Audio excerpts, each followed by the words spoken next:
Welcome to the International Conference of Antimicrobial Stewardship organized by Lincoln University College, and myself, Dr. Datuk from Faculty of Science and Department of Biotechnology.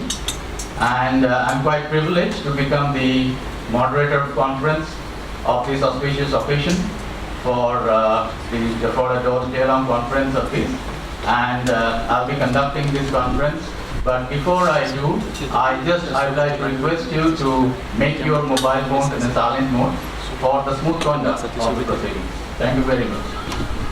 And first of all, I would like to commence by calling up Dr. Idris, also from Faculty of Science, Department of Biotechnology, to invocate the session before we proceed. So may I now call upon Dr. Idris to invocate to proceed with this. Thank you, Dr. Idris.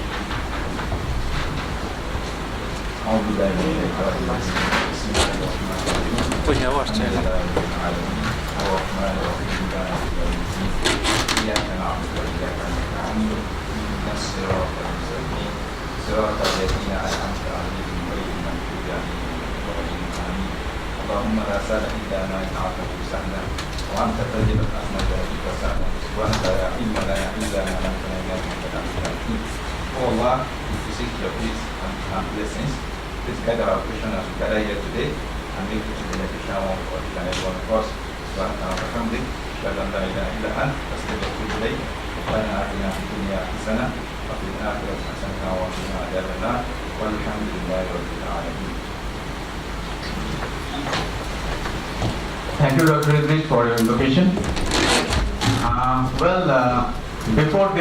Before the proceedings of this auspicious occasion, I must add that today is 24th January 2018, and I must add that today is the 189th birth anniversary of Ferdinand Kohn, who is designated arguably the founder of modern microbiological world, as designated by most of the microbiological fraternity.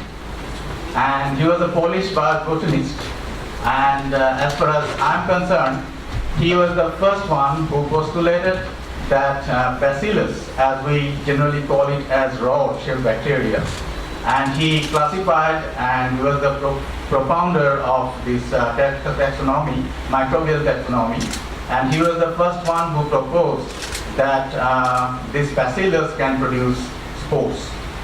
And this auspicious occasion, incidentally, we are holding this auspicious occasion on 24th January 2018, which is supposed to be the 189th birth centenary of Ferdinand Kohn. So let us proceed with this auspicious occasion. So after this, I will straight away go to our proceedings, and I would like to call upon our Deputy Vice Chancellor Academics, Datuk Dr. Abdul Gani bin Mohammed, who was the founder Dean and Director General of Malaysian Health Ministry formerly. And may I now call upon Dr. Abdul Gani bin Mohammed to inaugurate the session by his welcome address. Ladies and gentlemen, please welcome Dr. Datuk Abdul bin Mohammed. Thank you, Datuk.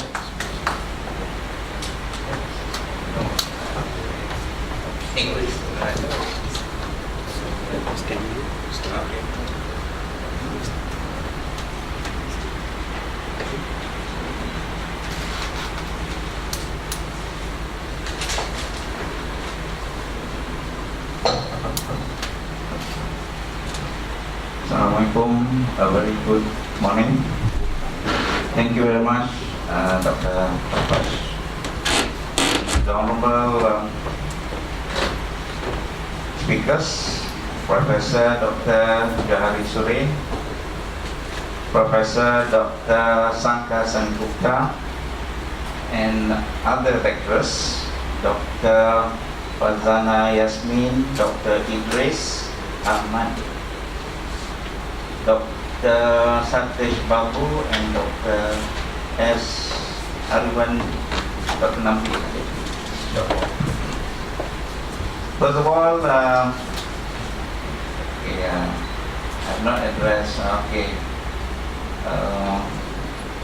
Management group of Lincoln, professors, and fellow colleagues.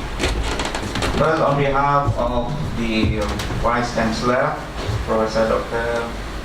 Mohammed, I would like to welcome the participants of this international workshop on antimicrobial stewardship. And I take also this opportunity to thank Dr. Sandip Poda, with our research director at the moment, and also the organizer of this workshop for making this workshop materialize in this short period. Of course, the topic antimicrobial stewardship is not known during my time. Only now we talk about antimicrobial stewardship, which refers to a set of coordinated strategies to improve the use of antimicrobial medications with the goal of enhancing patients' health outcomes, reducing resistance to antibiotics, and decreasing unnecessary costs. Well, that is the theme of this workshop today. Well, I hope the topics that will be given in this workshop will be of benefit to all the participants, and I wish you all the best. And for those who come from Indonesia, I said selamat datang and wish you all the best. Thank you very much.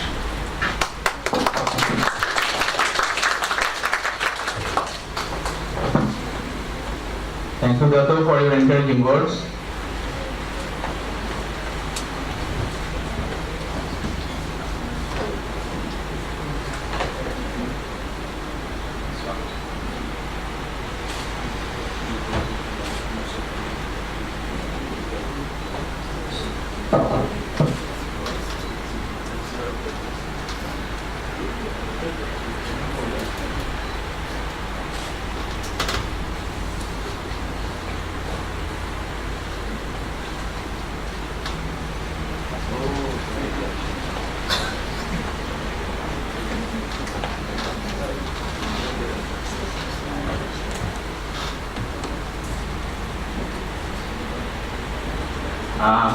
Next move on to the next speaker, which will be the keynote address by our very well-known face, Prof Johari bin Haji Surin, who is currently the Dean of Faculty of Science.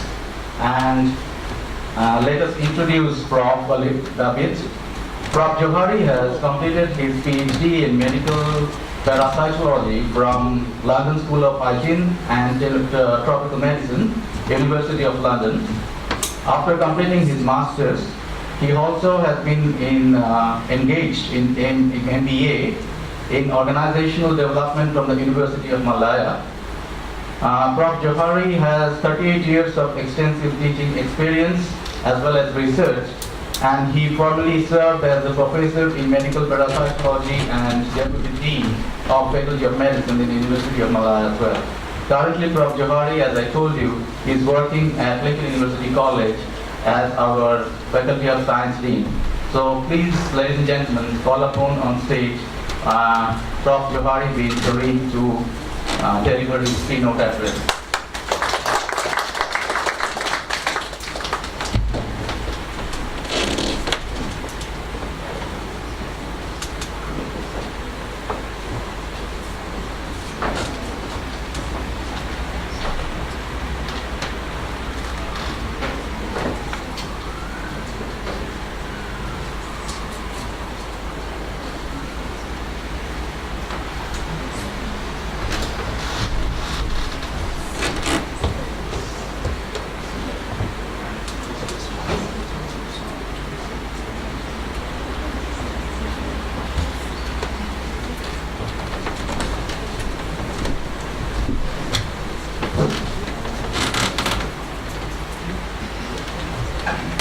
Bismillahirrahmanirrahim. Assalamualaikum warahmatullahi wabarakatuh. And a very pleasant morning to everyone. Yang berbahagia Datuk Dr. Gani, Deputy Vice Chancellor, Academic Lincoln University, and my honorable friend, guest, Dr. Chancellor,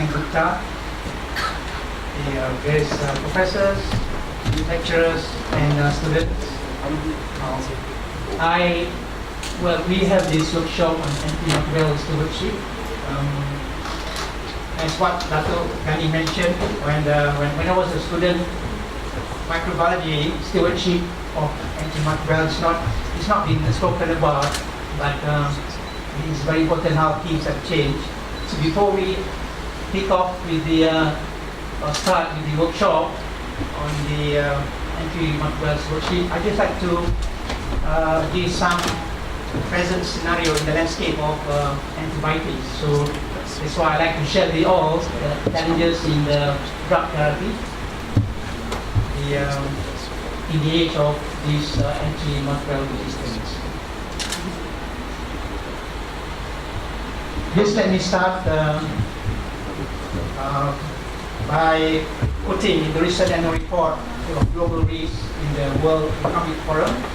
They conclude that arguably the greatest risk to human health comes in the form of antibiotic resistance bacteria. We live in the bacterial world where we will never be able to understand, or we will never be able to stay ahead of the mutation curve. A test of our resilience is how far the curve we allow ourselves to fall. This is a very significant report from the Davos World Economic Forum, and has been picked up in the New England Journal of Medicine by concerned microbiologists and clinicians about the state of infection and treatment in the world today. So just to bring back to some basic knowledge about how antimicrobial agent works in terms of mechanism, I just like to just go through quickly about the drugs actually act on the cell wall of the bacteria, and by inhibiting the synthesis of cell wall or by causing leakages from cell membrane, some drugs actually do inhibit protein synthesis, and these make it very effective against as a microbial agent. Some of them do cause misreading in the nucleic acid. In this case, the messenger RNA code, and affect permeability of in terms of the microbial agent. And also they inhibit the DNA guidance, the inhibition that causes supercoiling of the DNA strand. They do also interfere the DNA function, and also the DNA synthesis against some virus, and also some of them do interfere with the metabolism of the organism. So these are various ways in which we microbiologists have managed to elucidate how the drugs or the antimicrobial agent work against the organisms. So over a long period of time, the agent has been used, and now there are patterns of resistance or unresponsiveness to these agents, and this is like a tolerance which is being developed by this, just like what we see in higher organisms. So this resistance could be in the form of a natural form, which might not be so significant as a clinical problem, but acquired resistance actually is the concern that we are focusing at. So the drugs actually, in which the agent is quite sensitive, and after a long period of use, the same dose might not be sensitive anymore and start developing resistance to this chemotherapy agent. So after prolonged usage, perhaps this acquired resistance is acquired by random mutation. It could be graded steps, single step or multi-step, or it could be by transport of gene from one organism or one species to even another species, by transferring the transfer factor, via conjugation to resistant transfer factor, and these are the ones that can cause lead to multi-drug resistance, which is our main concern. And other form of acquired resistance can be through transduction and also transformation. And right, antimicrobial resistance actually has a very serious effect. It's got a wide range on infectious agent, from bacteria to parasites, viruses, and fungi. And the increase in the, especially of the multi-drug resistance gram-negative bacteria, pose the greatest threat to human threat. And the thing about this is concerning about the gram-negative bacteria, it is developing faster than the gram-positive bacteria. So we have mobile genes on plasmid which can directly spread through the bacterial population. And at the moment there are very few new antibiotics, or very few work to develop new antibiotics against especially these gram-negative bacteria. So with this, it threatens the current management of patients, especially in modern medicine. If you are doing a very complicated surgery of the gut, or some of these what we call it dirty surgery, you need antibiotics to help, or even the normal chemotherapy against cancer, you need the antibiotics for very effective treatment. So indirectly, actually, it also affects other form of medical management and treatment. So in this post-antibiotic era, the common infections or minor injuries that we can have can be a very serious, and it can really kill. And so this age is a real possibility of a post-antibiotic era in the 21st century. This is what antibiotic resistance can lead to. At the moment, the death attributable to AMR, the antimicrobial resistance, every year, you will notice that is 700,000 per year. And compared to the rest, like cancer and diarrheal disease, is still manageable or still relatively small. But let's say in the prediction, if nothing is done at the moment, there will be about 10 million deaths due to AMR alone in the year 2050. That is on the estimate of a global population of about 9.2 to 9.7 billion people. So that is a very, very high figure. And at the cost of about 100 trillion US dollars that we will suffer if we do anything about this current problem at the moment. So WHO in the last 3 or 4 years managed to elucidate some very concerning, worrying findings and challenges that we have to face. The first thing actually is the high rates of resistance in bacteria, antibiotic resistance in the healthcare setting, in hospitals, and also in the community acquired infection, for example like the urinary tract infection, pneumonia. The other thing actually in terms of surveillance, there are wide gaps in surveillance where methods of surveillance it's not standardized, there's no lack of standard, lack of data sharing, and also lack of coordination. So this is some of the concern. And again, you have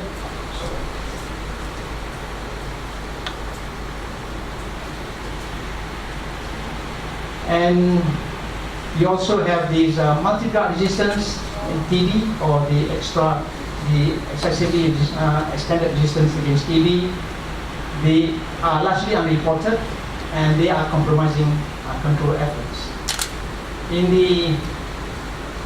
the scene of malaria, the current combined therapy of artemisinin with the partner drugs, we have seen in the Mekong country where we have there's a very firm concern about the appearance and emergence of resistance against this Surin combination therapy against malaria. So the appearance of superbug actually now is might be a real possibility. It's like the way chloroquine was not effective anymore against the resistant strain Plasmodium falciparum. Then you have also increasing levels of transmitted anti-HIV drugs resistance which has been detected in patients. We are just starting the ART, the antiretroviral treatment. So these findings and others are some of the serious findings which have got serious public health implication. So what is the current status of resistance in selected important bacteria? WHO conducted a survey in 189 countries, and they managed to collect data from selected 9 bacteria, antibacterial drug combinations of public health importance. So the main reason that this is one of the most important infection among these 9 bacteria. So these bacteria cause very common infection in community environment, in the hospital, and also through the transmission through food chain. Here are some of the key findings. You have E. coli, Escherichia coli, which are very cause serious UTI infection or also infection in the bloodstream, where 86 member countries out of 194 reported that there is resistance to the 3rd generation cephalosporins, which is a very important group of antibiotics. And also more countries reported resistance against fluoroquinolones. So actually these are found in 5 of the 6 regions of WHO. The regions of WHO actually are divided into 6. We have the Western Pacific, South Asian, African, European, Eastern Mediterranean, and the Americas. So those are the regions being formulated by WHO for easy administration. So actually E. coli is an important infection having showing resistance against groups of cephalosporin and fluoroquinolones. Next, Klebsiella pneumonia that causes this bloodstream infection and also in UTI also shows resistance against cephalosporin and against carbapenem, which is also another important group of antibiotics. And in case of cephalosporin, all the regions around the world have shown resistance to Klebsiella pneumonia. Then we have Staphylococci aureus. This is a very notorious strain of bacteria which have recent strain of methicillin, MRSA, which is methicillin resistant Staph aureus. They very cause serious wound infections. Remember these flesh-eating bugs, which are quite common in some areas of Europe. And so this is a very great concern in terms of resistance formed by this strain of MRSA. The other bacteria which has been notable to be showing resistance are the Staphylococcus pneumonia that cause meningitis, otitis, and forms of pneumonia. They are shown to be non-susceptible or resistant to penicillin, another important drugs. Fairly large number of the member countries showing data showing this resistance. And the Salmonella, the non-typhoidal type, showing resistance to fluoroquinolones. These form dysentery diarrhea or dysentery, and they are foodborne diarrhea, and also they can be found in the bloodstream. Shigella also cause diarrhea, and they are the one that actually cause the dysentery.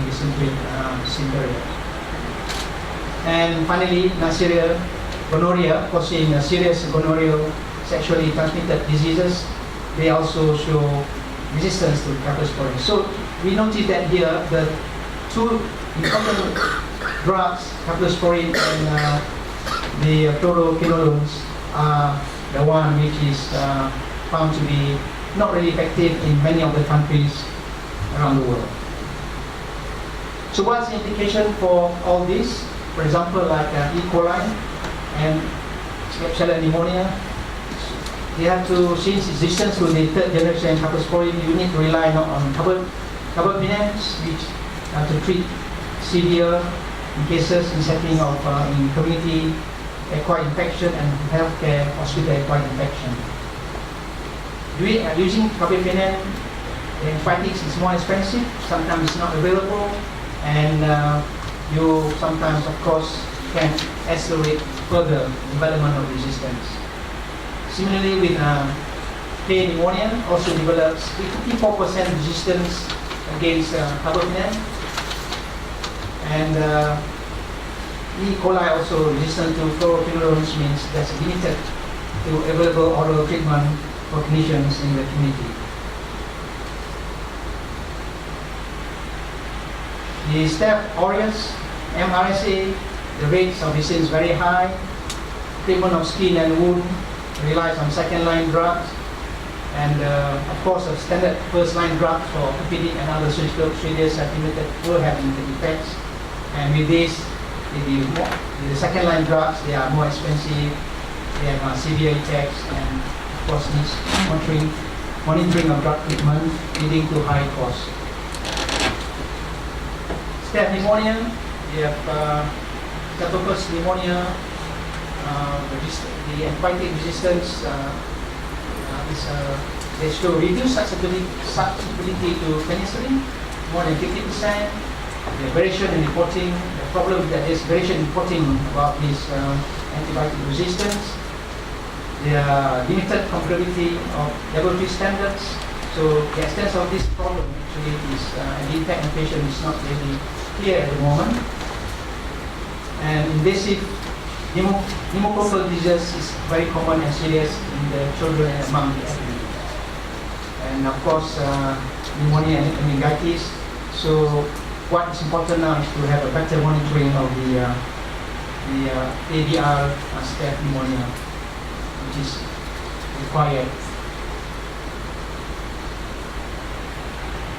In terms of the non-typhoidal salmonella, Shigella, the resistance actually to fluoroquinolones is not as serious as E. coli, but there are some reports of high resistance which will lead to worse patient outcome. And finally, Neisseria, of course, gonorrhea, but this decreased susceptibility to the third generation cephalosporin, and the treatment of last resort. We have to use a treatment of last resort for gonorrhea, and things that we have lack drug-resistant data, and surveillance actually at the moment is rather of poor standards. So what is the health and economic burden to the antibiotic resistance? Patients with this infection caused by the bacterial resistance to specific antibiotics have increased risk of worse clinical outcome and death compared to those patients which harbor susceptible microorganisms. And of course, they consume most healthcare resources. So here we have available data. At the moment, actually, it's insufficient to estimate the wider societal impact and economic implications where effective treatment is completely lost. So we just look again at some of the landscape in terms of specific disease program, disease-specific program and related areas, and among them is tuberculosis. The scenario on tuberculosis is also rather grim. Globally, there are 3.6 new cases of TB, which shows MDR, multi-drug resistance, and 20.2% of previously treated cases are also showing the multi-drug resistance TB. And these rates are high in Central Asia and also in Eastern Europe. And the thing about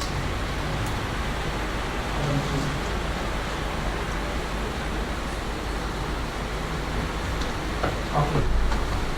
In WHO received notification of a very high number of MDR-TB cases, and this is only 21% of the cases imaging in 2012, 5 years ago.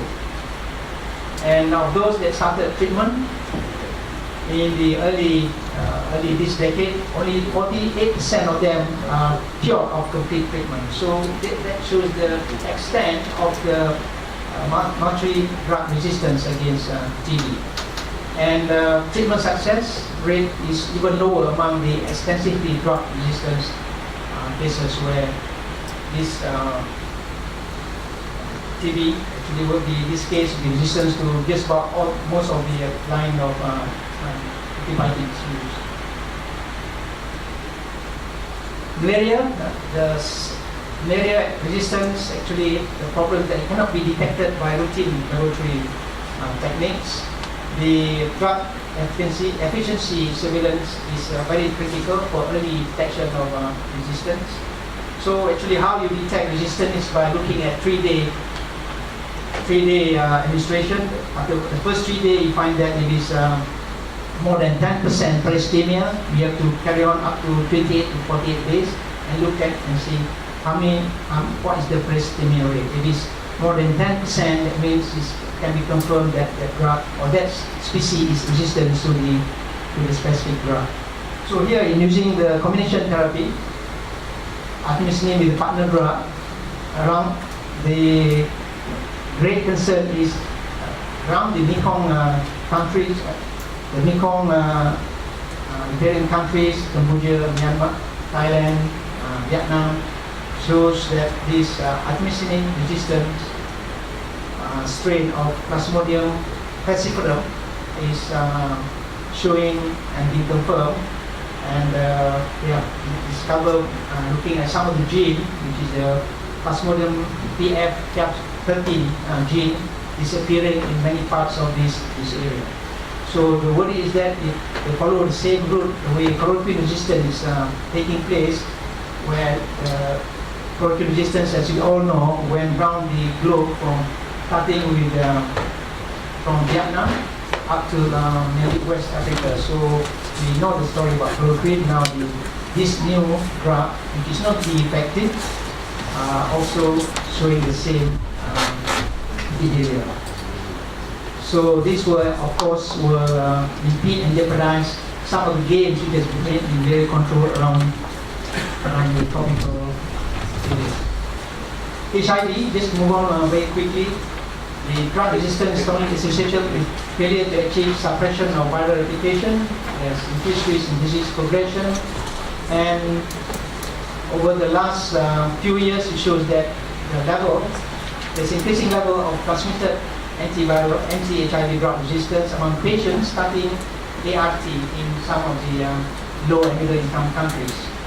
So up to 10 to 17% of patients without prior ART, these are newly treated patients, their infected virus should be resistant, or at least resistance to one of the antiretroviral drugs. So this is also another worrying, very worrying picture. Influenza also is similarly showing this trend, and now you have countries, especially developed countries, they have national guidelines trying to stockpile drugs, preparing for pandemic. Pandemic they might possibly occur. So influenza also, especially in the circulating, some of the strains of circulating H1N1 virus, it showed the resistance against the MN30, which is supposed to be the effective antiviral movement. And also there are antibacterial resistance in food-producing animals and food chain. So the potential effects of animals, potential effects to animals and human health is very worrying indeed. And of course, we need to improve integrated surveillance of antibiotic resistance in bacteria carried by food producing animals and also food chain. And finally, we have systemic candidiasis. They are also shown some, it's a very common fungal infection, and global burden for antifungal resistance of Candida at the moment actually is unknown, but some patterns of resistance against fluconazole and also emerging with some of the new antifungal is available. So what are the challenges to prevent antibiotic resistance? The current step that we have taken, that you have to have no indiscriminate or inadequate or unduly use of EMA. So that's why we're having this workshop. I presume will be very useful and a very timely indeed. Minimize selection pressures and resistant strains that get less chance to potentially propagate. For example, like any localized infection or healthy patients, we just advocate symptoms, determine short and AFA process. Or use rapidly acting, selective, narrow spectrum, or broad spectrum, use only when specific ones can be determined or if they are not suitable. So use combination of EMA where prolonged therapy is undertaken, for example tuberculosis or subacute endocarditis, or even use the combination-based therapy with artemisinin, the ECT. And of course, intensive treatment towards an infection by organisms notorious for developing resistance. Here are some of the ways which are being suggested by the UK report in how to tackle antimicrobial resistance. We go through them. The first one actually to lower demand for antimicrobials and reducing unnecessary use. What's important here actually is to have a very strong public awareness, sanitation and hygiene, antibiotics in agriculture and environment has to be totally reduced stage by stage, and use of vaccines and other products, rapid diagnostic, which is very important point of care setting, and of course we have the training of human capital. In most of the published papers, they have really provided evidence to support limiting use of antibiotics in agriculture especially. Whether it's academic papers or some of the other commercially derived papers, they have really a very strong campaign to limit the use of antibiotics. And it's ensured that water and sanitation reduce antibiotics consumption. So this is one of the ways which we can take these steps. Increasing coverage of vaccine can also reduce antibiotic use. This will prevent infections, it will lower antibiotic demands, and of course reduce the use of antimicrobials and slow the rise of resistance. So this can be approached by using existing vaccines very widely, and we can also renew impetus for early stage research and sustain the viability of the viable market for vaccines. Some of the alternative products probably which can help tackle infection, the phage therapy, antibodies, immune stimulation, lysine, probiotic, and peptides. And surveillance is very important. International agencies have been used to help in surveillance. The Global Health Security Agency having fund by the UK, and also the global antibiotics security surveillance. So we can how this can be done can be most use of big data. You have a diagnostic tool can be modernized, computing can be embraced, and this perhaps will leapfrog the low-income countries to support the surveillance system. The new rapid diagnostic treatment would optimize. New rapid diagnostic would also optimize the treatment. So basically, this will reduce unnecessary use of drugs, and the existing drugs can last longer. Just an example here, how better diagnostics could, and treatment could, for TB could save numerous lives. If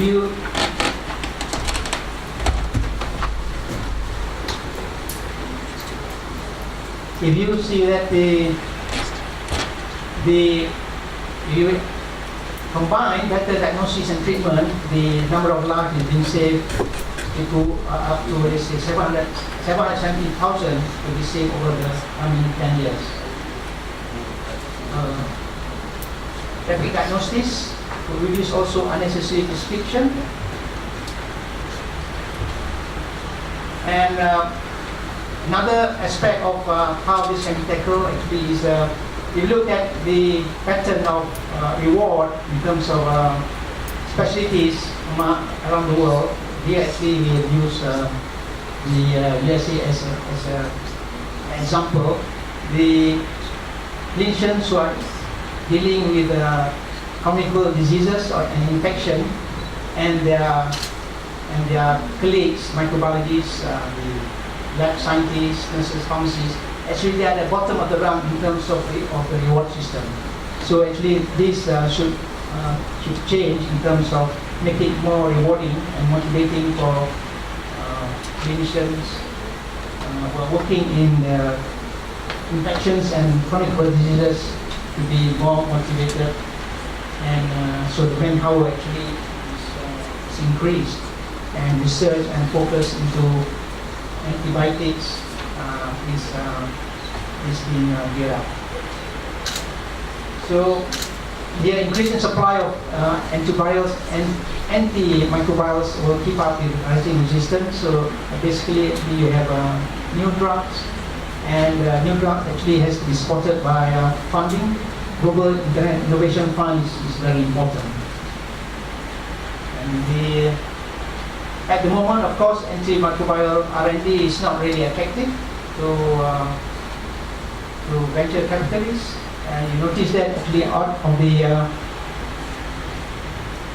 of over 40 billion, only 1.8 actually are being allocated for the antimicrobial funds as capital investment. So here actually is how market entry rewards will have a powerful impact on antibiotics. You have a market entry reward system that provide lump sum payments to new antibiotics.